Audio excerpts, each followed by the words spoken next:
Hello guys, അപ്പോൾ എല്ലാവർക്കും സുഖമാണെന്ന് വിശ്വസിക്കുന്നു. നമ്മളിന്ന് വളരെ കാലത്ത് നമ്മുടെ ഒരു ആഗ്രഹം സാധിക്കാൻ പോകണം കേട്ടോ. അപ്പോൾ എല്ലാവരും കൂടെ നമ്മൾ വണ്ടർലയിൽ ട്രിപ്പ് പോവാണ്. അവളുടെ ടിക്കറ്റൊക്കെ നമ്മൾ ബുക്ക് ചെയ്തിട്ടാണ് കേട്ടോ പോണത്. അല്ലെങ്കിൽ വീണ്ടും ടിക്കറ്റ് എടുക്കാനും ഇതിനൊക്കെ ആയിട്ട് ഒത്തിരി സമയം വീണ്ടും പോകും കേട്ടോ. പെർ പേഴ്സൺ 1500 റുപ്പീസാണ് വരുന്നത്. തീരെ ചെറിയ പിള്ളേർക്ക് മീൻസ് ബിലോ 100 സെൻറ്റിമീറ്റർ ടിക്കറ്റ് വേണ്ട. കാരണം അവർക്ക് കയറാൻ പറ്റിയ റൈഡൊന്നും അവിടെ കാണത്തില്ല, വളരെ കുറച്ചേ ഉണ്ടാവുള്ളൂ. പിന്നെന്താ, നമ്മൾ എൻട്രൻസ് ക്ലാസ്സും എല്ലാം എടുത്ത് അകത്തോട്ട് നമ്മുടെ ടിക്കറ്റ് കാണിച്ച് അകത്തോട്ട് നമുക്ക് കയറാൻ പറ്റും. നമ്മളവിടെ ഇരുന്ന് നല്ല ഫോട്ടോഷൂട്ടൊക്കെ എടുത്തിട്ട് നമ്മൾ അകത്തോട്ട് പോവാണ്. അതിൻ്റെ ഉള്ളിലോട്ട് കടന്നപ്പോഴും നമുക്ക് ചെറിയ സീനറി കാര്യങ്ങളൊക്കെ ഉണ്ട്. നമുക്ക് അവിടെ നിന്ന് ഫോട്ടോ എടുക്കുകയൊക്കെ ചെയ്യാം.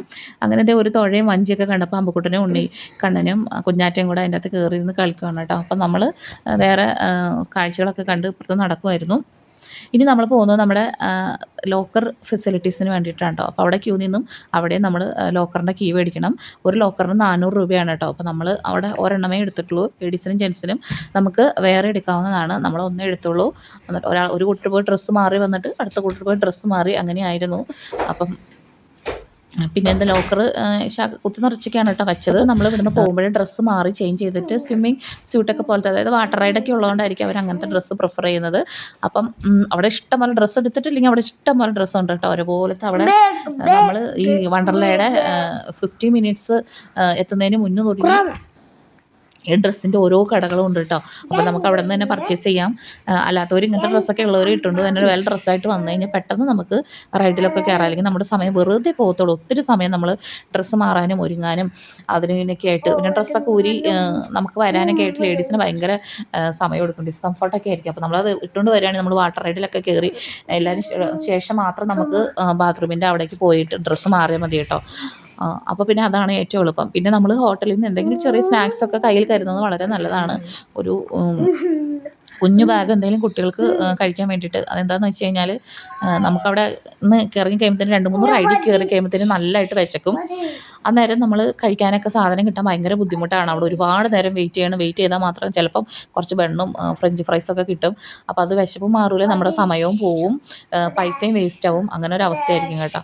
അപ്പം നമ്മൾ ടിക്കറ്റൊക്കെ എടുത്തപ്പോൾ നല്ല ചാറൽ മഴയാണ്, പൊടി മഴ. ഡ്രസ്സൊക്കെ മാറി വന്ന് ലോക്കറി വെച്ചിട്ട് നമ്മൾ കുറച്ച് നേരം പ്രകൃതി സൗന്ദര്യമൊക്കെ ആസ്വദിച്ചു. പക്ഷേ ഈ നഗ്നസത്യം നമ്മൾ അറിയുന്നില്ല, ടൈം ഇങ്ങനെ പോയിക്കൊണ്ടിരിക്കുകയാണെന്ന്. കാരണം നമ്മൾ ഒരുപാട് റൈഡുണ്ട്, വാട്ടർ റൈഡൊക്കെ ഒരുപാടുണ്ട്, നമ്മൾ ഓടിയെത്തൂല. അപ്പോൾ നമ്മൾ ആദ്യം തന്നെ പോയത് നമ്മുടെ 3D ഫിലിം കാണാനായിട്ടോ. കുട്ടികൾക്ക് ഏറ്റവും ഭയങ്കര ഇഷ്ടം 3D ഫിലിമാണ്. എവിടെ ചെന്നാലും ആദ്യം ചോദിക്കുന്നത് 3D ഫിലിം ഉണ്ടോ എന്നുള്ള രീതിയിലായിരിക്കും കേട്ടോ. അപ്പോൾ അവരുടെ സന്തോഷത്തിന് വേണ്ടി നമ്മൾ ആദ്യമേ അവിടെ കയറി. പിന്നെ വാട്ടർ റൈഡിലൊക്കെ നമുക്ക് അവസാനം കയറാൻ പറ്റുള്ളൂ, കാരണം ഡ്രസ്സൊക്കെ നനഞ്ഞിരിക്കുന്നതുകൊണ്ട് തന്നെ. പിന്നെ നമുക്ക് കയറാൻ പറ്റുക, പിന്നീടാണ് നമുക്ക് മനസ്സിലായത് നമുക്ക് കയറാൻ പറ്റിയ റൈഡുകൾക്കൊക്കെ ഒരു പരിധി ഉണ്ടെന്ന്. അപ്പോൾ ആദ്യമേ നമ്മൾ അതൊക്കെ കയറാൻ പറ്റുമോ നോക്കിയിട്ട് പെട്ടെന്ന് തന്നെ വാട്ടർ റൈഡ് കണ്ടിന്യൂ ചെയ്താൽ ഒരുപാട് നമുക്ക് കംപ്ലീറ്റ് ചെയ്യാൻ പറ്റും കേട്ടോ. ഒരുപാട് റൈഡിൽ കയറാൻ പറ്റും. 3D ഫിലിം ആയതുകൊണ്ട് തന്നെ നമുക്ക് ചെന്നപ്പോൾ തന്നെ എല്ലാവർക്കും കണ്ണടയൊക്കെ തന്നു കേട്ടോ. സിനിമയൊക്കെ കണ്ട് നല്ല രസമുണ്ടായിരുന്നു സിനിമയൊക്കെ വാച്ച് ചെയ്യാനായിട്ട്. കുട്ടികൾ മാത്രമല്ല കേട്ടോ, നമ്മൾ ഭയങ്കരമായിട്ട് എൻജോയ് ചെയ്യും. കാരണം ഈ ഓരോ സാധനങ്ങളും നമ്മുടെ ദേഹത്തോട്ട് വരുന്ന ഒരു ഫീലിങ്സാണ് നമുക്ക്. 3D ഫിലിം ആയതുകൊണ്ട് തന്നെ പിള്ളേരൊക്കെ ഇരുന്ന് ഭയങ്കര അലർച്ചയും കുഴിച്ചും, പിള്ളേർ മാത്രമല്ല അതിൻ്റെ പുറകിലൊക്കെ ഒരുപാട് ആൾക്കാരുണ്ടായി കേട്ടോ. പക്ഷേ ഞാൻ ഓർക്കുകയും ചെയ്യുന്നു, ഇന്ന് ഹോളിഡേയ്സും അല്ല, ഒന്നുമല്ല, നാട്ടിലാണെങ്കിൽ വെക്കേഷൻ ടൈമും അല്ല നമ്മൾ പോയ സമയത്തെ. അത് കഴിയുമ്പോഴത്തേനും നമ്മൾ അടുത്ത റൈഡിൽ കയറി. ഇതിനകത്തൊക്കെ ആണെങ്കിൽ നമുക്ക് തീരെ പിള്ളേരുള്ളവർ മാത്രം കയറിയാൽ മതി. കാരണം ഇതിനും വെറുതെ 10 മിനിറ്റ് അവിടെ വെയിറ്റ് ചെയ്ത് സമയം കളഞ്ഞ് നമുക്കൊന്നും വലുതായിട്ട് എൻജോയ് ചെയ്യുന്നതൊന്നുമില്ല. പക്ഷേ പിള്ളേർക്ക് ഇങ്ങനത്തെ റൈഡേ ഉള്ളൂ, പിന്നെ വേറെ ഒന്നുമില്ല കേട്ടോ. ഇനിയാണ് നമ്മൾ അങ്ങോട്ട് റൈഡിലോട് റൈഡ്. ഇതൊക്കെ നല്ലതാണ് കേട്ടോ. ഇത് പക്ഷേ ഉണ്ണിനെ ഒന്നും കയറ്റിയില്ല. എന്താണെന്ന് വെച്ച് കഴിഞ്ഞാൽ കണ്ടതിലൂടെ ഊർന്നു പോകും. ഈ സാധനം ഇങ്ങനെ കറങ്ങി വരുമ്പോഴത്തേനും കുട്ടികളൊക്കെ ഇങ്ങനെ തെറിച്ച് പോകാനുള്ള ചാൻസ് ഉണ്ട്. അതുകൊണ്ട് ഉണ്ണിനെ ഒന്നും കയറ്റിയില്ല. നല്ല മഴയാണ് കേട്ടോ. മഴയത്താണ് ഇതൊക്കെ എക്സ്പ്ലോർ ചെയ്യാൻ പോകുന്നത് തന്നെ. ചാറ്റൽ മഴ. കുറച്ച് നേരം തൊപ്പിയൊക്കെ വെച്ചു, പിന്നെ അതൊക്കെ എല്ലാം എടുത്തു കളഞ്ഞു. ഉണ്ണിക്ക് വേറെ റൈഡിലൊന്നും കയറാൻ പറ്റിയില്ല കേട്ടോ. 1-2 ഇതിനകത്ത് ഉണ്ടായിരുന്നുള്ളൂ. പക്ഷേ ഒരെണ്ണത്തിൽ തന്നെ അവൻ 10-15 പ്രാവശ്യം അതിനകത്ത് തന്നെ വീണ്ടും വീണ്ടും ചെന്ന് കയറി. ഇത് അടുത്തത് ഈ റൈഡാണ് കേട്ടോ. ഇതിനകത്ത് ഞാൻ കയറിയില്ല.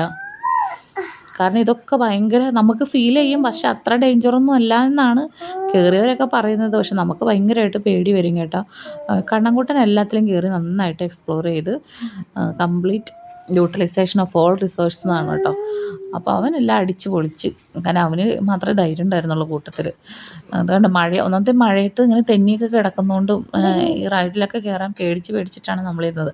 പിന്നെ ഇതാണ് കേട്ടോ അവിടുത്തെ ഏറ്റവും വലിയത്, അപ്പം ഇതിനകത്ത് ഞങ്ങൾ കയറാൻ ചെന്നു. ഞങ്ങൾ ഇതിൻ്റെ വലിപ്പം കണ്ട് ഞാനും ഇന്ദും ഇറങ്ങിപ്പോന്നു. അപ്പോൾ സേതുവണ്ണം കണ്ണൻകുട്ടൻ ഇതിനകത്ത് കയറി കേട്ടോ. പക്ഷേ സേതുവണ്ണം ഇതിൻ്റെ ഒരു സൈഡ് മാത്രമേ കണ്ടിട്ടുണ്ടായിരുന്നുള്ളൂ, ഇതിൻ്റെ ഫുൾ സൈഡ് കണ്ടിട്ടുണ്ടായിരുന്നില്ല. ഇതിനകത്തുനിന്ന് അങ്ങോട്ടും ഇങ്ങോട്ടും പോയി 5 ഷേപ്പിൽ പോയിട്ട് 8 ഷേപ്പിൽ 8ൻ്റെ ഷേപ്പിൽ തിരിച്ച് വന്ന് വീണ്ടും അങ്ങനെ 2 പ്രാവശ്യം ഇത് ചുറ്റി വരുമ്പോഴത്തേനും നമ്മുടെ എല്ലാ ലോകവും നമ്മൾ കാണും കേട്ടോ. പാപങ്ങളെല്ലാം തീരുമെന്നാണ് പറഞ്ഞത് ഇതിനകത്ത് കയറിക്കഴിഞ്ഞാൽ. കാരണം നമ്മളെ താഴേക്കൊക്കെ ഇടുന്ന കണക്കാണ്. എല്ലാ റൈഡും അങ്ങനെയൊക്കെ തന്നെ ഏകദേശം. അപ്പം പിന്നെ അങ്ങനെ നോക്കുകയാണെങ്കിൽ നമുക്ക് ഒരു റൈഡിലും കയറാൻ പറ്റില്ല. അപ്പം ഞാനും ഇങ്ങനെ വെറുതെ കാഴ്ചക്കാരായിട്ട് നിന്നെന്ന് മാത്രം. ഇച്ചിരി ധൈര്യം ഉണ്ടെങ്കിലാണ് കയറാൻ പറ്റുള്ളൂ. ധൈര്യമല്ല, നമ്മുടെ ഹെൽത്ത് അത്രയ്ക്ക് കോൺഷ്യസ് അല്ല, എന്തും വരട്ടെ എന്നുള്ളവർക്ക് നോ പ്രോബ്ലം കേട്ടോ. അങ്ങനെ ഡേഞ്ചറൊന്നുമല്ല. നമ്മൾ മുകളിലൊക്കെ കയറിയിട്ട് ഇങ്ങ് വരുമ്പോഴത്തേനും എന്തോ വായുവിൽ നിൽക്കുന്ന കണക്കാണ്. ഞാൻ എന്നിട്ട് വേറെ ഒന്നിലും എങ്ങനെ കയറാതെ പോകുന്നത് ഇച്ചിരി ഡേഞ്ചറാണെങ്കിൽ എക്സ്പീരിയൻസ് ചെയ്യേണ്ടതെന്ന് പറഞ്ഞ് വേറൊരു റൈഡിൽ കയറി കേട്ടോ. അതൊരു കുത്തനെയുള്ള സാധനമായിരുന്നു. അതിങ്ങനെ മുകളിലോട്ട് ഇങ്ങനെ ഓടിച്ച് പോയിട്ട് പിന്നെ വന്ന് നമ്മളിങ്ങനെ താഴോട്ട് എടുത്തിടുന്ന സ്ഥലത്ത് നമ്മൾ തീർന്നു അങ്ങനത്തെ ഒരു ഇതായിരിക്കും നമുക്ക് ഫീൽ ചെയ്യുന്നത്. കുട്ടികൾക്കൊക്കെ ഇങ്ങനത്തെ കുഞ്ഞു ഇഷ്ടം പോലെ ഉണ്ട് കേട്ടോ. അവരൊക്കെ ലാസ്റ്റ് അമ്പുക്കുട്ടനൊക്കെ ബോറടിച്ചു. അമ്പുക്കുട്ടൻ പറയും ഇതിനൊന്നും സ്പീഡില്ലെന്ന്. ഇവരൊന്നും വലിയ റൈഡിൽ കയറ്റത്തും ഇല്ല. ഇതിനകത്തൊക്കെ കയറിയിട്ട് അമ്പുക്കുട്ടൻ പറയും അയ്യേ ഇതിനൊന്നും സ്പീഡില്ല, ഇതൊക്കെ എന്നുള്ള രീതിയിലാണ്. പിന്നെ കണ്ണൻകുട്ടനും സേതുവേട്ടനും അതിനകത്തൊക്കെ കയറി പെടലി വിളിക്ക് വരുന്നുണ്ട് കേട്ടോ. അവരുടെ എക്സ്പീരിയൻസ് എങ്ങനെയുണ്ടെന്ന് നമുക്ക് ചോദിക്കാം. അതിനകത്ത് സേതുവേട്ടൻ ഓർത്ത് കണ്ണൻകുട്ടൻ വേറെ മുന്നേ ഇതിനകത്തൊക്കെ കയറിയപ്പോഴത്തേനും ഇത് അതിനേക്കാളൊക്കെ ചെറുതാണെന്ന് പറഞ്ഞിട്ടാണ് ഒരാൾ കയറിപ്പോയത്. കണ്ട പെടലി പൊത്തിപ്പിടിച്ചോണ്ട് വരുന്നുണ്ടോ. എക്സ്പീരിയൻസ് വളരെ മികച്ചൊരു എക്സ്പീരിയൻസ് ആണ്. റോളർ കോസ്റ്റർ ലൈഫിൽ ഒരു തവണയെങ്കിലും എക്സ്പീരിയൻസ് ചെയ്യേണ്ടതാണ്. ഇതിൽ വെറുതെ ആവശ്യമില്ലാത്ത പണിക്ക് കയ്യിലെ കാശും കൊടുത്തിട്ട് കയറരുത്, ജീവിതവും പോകും. അതുപോലത്തെ ഒരു സാധനം. കഴുത്തുവേദന ശരിയായോ, കൂടിയോ അതോ കുറഞ്ഞോ? കഴുത്തുവേദന അതിനകത്ത് കയറിയിട്ട് കണ്ണു തുറന്നിട്ടില്ല. നമുക്കൊരു അബദ്ധം പറ്റിയെന്ന് പറഞ്ഞാൽ നമ്മൾ ചെന്നപ്പോഴേ എന്താ പറയുക, വാട്ടർ റൈഡിലൊക്കെ നമുക്ക് ഇതിനകത്ത് കയറാൻ പറ്റുമെന്ന് നമുക്ക് അറിഞ്ഞൂടല്ലോ. നമ്മളിങ്ങനെ അടുത്ത് കയറാൻ പറ്റുന്നുള്ള ശുഭപ്രതീക്ഷയോടെ ഇരുന്ന്, പക്ഷേ ആ സമയം കൊണ്ട് വാട്ടർ റൈഡിൽ കയറിയാൽ മതിയായിരുന്നു. പക്ഷേ കണ്ണൻകുട്ടൻ എല്ലാത്തിലും എക്സ്പ്ലോർ ചെയ്തിട്ട് അവന് ഭയങ്കര ഇഷ്ടപ്പെട്ടു, എൻജോയ് ചെയ്തു. പക്ഷെ നമുക്ക് ഇതാണ് പറ്റിയത്. 8 മണി വരെ സമയമുണ്ടെങ്കിൽ നമ്മളിങ്ങനെ ഓരോന്നിങ്ങനെ ആലോചിച്ച് നിൽക്കുന്നതോറും സമയം പോകും. പിന്നെ നമുക്ക് ഇടയ്ക്ക് വിശന്ന് പോയാൽ പിന്നെ തീർന്നു, ഒന്നിലും കയറാൻ പറ്റില്ല. ഫുഡ് പോലും അവിടെ മര്യാദയ്ക്കില്ല, കാരണം ഒത്തിരി നേരം ക്യൂ നിൽക്കണം. ഇതിനകത്തൊക്കെ കണ്ണൻകുട്ടനുണ്ട് മേളിലോട്ട് പോയിട്ട് തിരിച്ചൊക്കെ വരുന്നത്. ഇതിനകത്താണ് നമ്മൾ കയറിയിട്ട് ഈ സൈഡിൽ കാണാൻ പറ്റുള്ളൂ. അതിൻ്റെ വീഡിയോ എടുക്കാനായിട്ട് ആരും ഉണ്ടാകുന്നില്ല. ഞാൻ മാത്രമല്ല വീഡിയോ എടുക്കുന്നുള്ളൂ. എൻ്റെ വീഡിയോ എടുക്കാൻ ഒരു മനുഷ്യനും ഇല്ല. അതുകൊണ്ട് ഞാൻ കയറിയതൊന്നും ഇതിനകത്ത് ഇല്ല കേട്ടോ. അപ്പോൾ അപ്പക്കുട്ടനൊക്കെ ഇതിനകത്ത് ഓടി നടക്കും. നമുക്ക് ഫോട്ടോ എടുക്കാൻ വേണ്ടിയിട്ട് ഒരുപാട് സ്പേസ് ഉണ്ട് അവിടെ. പിന്നെ ഇതൊക്കെ വാട്ടർ റൈഡാണ് കേട്ടോ. ഇതിൻ്റെ ഉള്ളിൽ കൂടെ പോയി കഴിഞ്ഞിട്ട് ഇതേ കൂടെ വളഞ്ഞും പൊളിഞ്ഞൊക്കെ പോകും. പിന്നെ കപ്പിൾസ് റൈഡ് ഉണ്ട് വാട്ടറിൽ. അങ്ങനെ കുറേ ഇതുണ്ട് കേട്ടോ. ഞങ്ങൾ കുറേ ഇതിനകത്ത് കയറി. പക്ഷേ വാട്ടർ റൈഡിലൊന്നും നമുക്ക് ഫോൺ യൂസ് ചെയ്യാൻ പറ്റില്ല. കൂടെ ആരെങ്കിലും ഉണ്ടെങ്കിൽ നമുക്ക് പ്രശ്നമില്ല. ഫോണൊക്കെ കഴുത്തിൽ കെട്ടിയൊക്കെ തൂക്കിയിട്ട് നടക്കാം. അപ്പോൾ ഓരോരുത്തർ ഓരോ വഴിക്ക് പോകുന്നതുകൊണ്ട് ഫോൺ നനയാണ്ടൊക്കെ നമുക്ക് ഇതുകൊണ്ട് എല്ലാ സാധനങ്ങളൊക്കെ കിട്ടും. പക്ഷെ ഓരോരുത്തർ ഓരോ വഴിക്കൊക്കെ പോകുന്നതുകൊണ്ട് നമ്മളത് യൂസ് ചെയ്യുന്നില്ല, എടുക്കാൻ പറ്റുന്നില്ല. അപ്പോൾ നമ്മൾ റൈഡിൽ കയറാണെങ്കിൽ കൂടെയുള്ള ആൾ എടുക്കണം. അങ്ങനെ പോയി കഴിഞ്ഞാൽ ആർക്കും കയറാൻ വെക്കത്തില്ല, അങ്ങനെ ഫോട്ടോ എടുത്ത് നിന്നാൽ. അതുകൊണ്ട് പകുതി നിന്ന് നമ്മൾ ഫോട്ടോ ഒന്നും എടുത്തോ ഷൂട്ടൊന്നും ചെയ്തില്ല കേട്ടോ. പിന്നെ നമ്മൾ ഡ്രസ്സൊക്കെ മാറി ഇറങ്ങി വന്നപ്പോഴത്തേനും 8 മണിയൊക്കെ കഴിഞ്ഞു. ഇവിടെ നമ്മൾ ലക്കി ഡ്രോ ആണ്. ഒരു ബോൾ തരും, 150 രൂപ കൊടുത്താൽ അത് നമുക്ക് ഇതിനകത്തോട്ട് ഇടുവാണെങ്കിൽ എന്താ പറയുക 2 പാവക്കുട്ടീനെ കിട്ടും. അങ്ങനെ അപ്പോൾ നമ്മൾ 150 300 പോയി, ഒന്നും കിട്ടിയില്ല. എന്നാലും വെറുതെ പരീക്ഷിച്ച് നമ്മൾ തിരിച്ചു വന്നു പരാജയത്തിനായിട്ട്. ചിലർക്ക് കിട്ടുന്നുണ്ട് കേട്ടോ, കളവൊന്നുമല്ല, ഇട്ട മര്യാദയ്ക്ക് ഇടുന്നവർക്ക് കിട്ടുന്നുമുണ്ട്. പിന്നെ ഇവിടെ നമ്മുടെ ഒരു ആനക്കുട്ടനെ നിർത്തിയിട്ടുണ്ട്.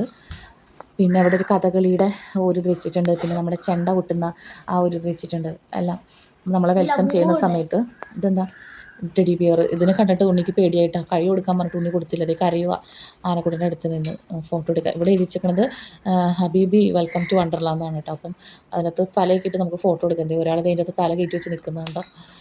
അപ്പോൾ മാമനെ നോക്കാൻ പോകും കുഞ്ഞാറ്റ, ധാരാന്നറിയാൻ വേണ്ടിയിട്ട്. അങ്ങനെ നമ്മുടെ മനോഹരമായ വണ്ടർലാ ട്രിപ്പ് അപ്പം ഇവിടെ അവസാനിച്ചു. അങ്ങനെ ആഗ്രഹം പൂർത്തീകരിച്ചു. നമ്മൾ ഒട്ടുമിക്ക സാധനത്തിലൊക്കെ കയറി. വാട്ടർ റൈഡിലാണ് കേട്ടോ ഭയങ്കര എനിക്ക് ഏറ്റവും ഇഷ്ടപ്പെട്ടത്. നമ്മുടെ ഒരു 5:30 ആകുമ്പോഴത്തേനും ആർട്ടിഫിഷ്യൽ വേവ്സ് ഉണ്ട്. സൂപ്പറാണ് കാണാനും എൻജോയ് ചെയ്യാനും. വാട്ടർ റൈഡ്സ് എല്ലാം പൊളിയാണ് കേട്ടോ.